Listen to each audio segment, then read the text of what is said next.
Okay. Okay. Here we are at the Comfort Inn and Dixie Lee Highway in Louisville, Kentucky on our first ghost hunting trip.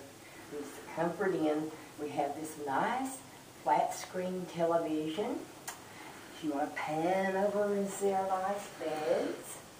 Over here we have our workstation, telephones, lamp, computer station. Right over here we have a lovely refrigerator, microwave, and coffee pot ensemble. Then we have our wonderful bathroom with our very own hair dryer if necessary, and of course our toilet. And one thing that is very good, we have a safe for all of our gold and silver that we brought. All right. That is it for the tour of the comforting room. Blasting off.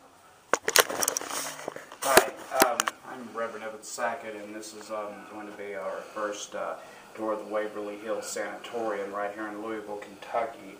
We just traveled up here. We just arrived here in the motel about 15 minutes ago. We're going to be going to the Waverly Hills Sanatorium tonight about midnight. The Sanatorium is owned by Charlie and Lisa Hill, I believe is their names. They bought the Sanatorium a few years ago. Charlie, I believe, purchased it to keep the Sanatorium to keep it from being tore down. I believe sometime next year it's going to be transformed into some type of hotel or something of the nature. So this may be our last opportunity to explore the Sanatorium as is. They offer tours from 10 o'clock to 12 o'clock where a tourisman takes you through the Sanatorium and explains different areas of the Sanatorium. But we chose to take the 12 o'clock to 4 a.m. Investigation where we will go through the Sanatorium ourselves and take different shots of the Sanatorium. We brought all of our equipment, our camera equipment, we brought EVP equipment.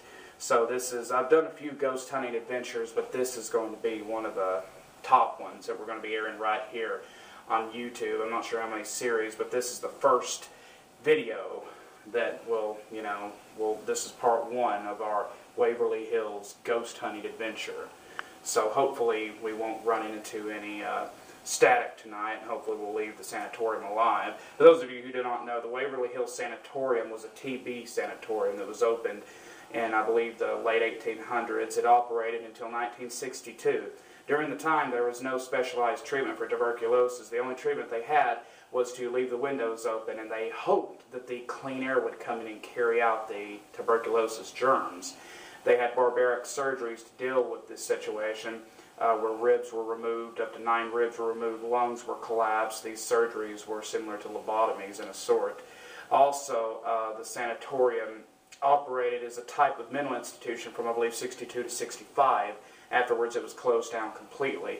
Today, tuberculosis is a relatively easily curable disease with the invention of various antibiotics such as penicillin. But in those days, it wasn't. My grandfather himself has his first-hand experience with tuberculosis. Both of his parents died of it. But we're going to venture into the Sanatorium and kind of get a first-hand experience of what it was like for the individuals who had to suffer through this barbaric experience.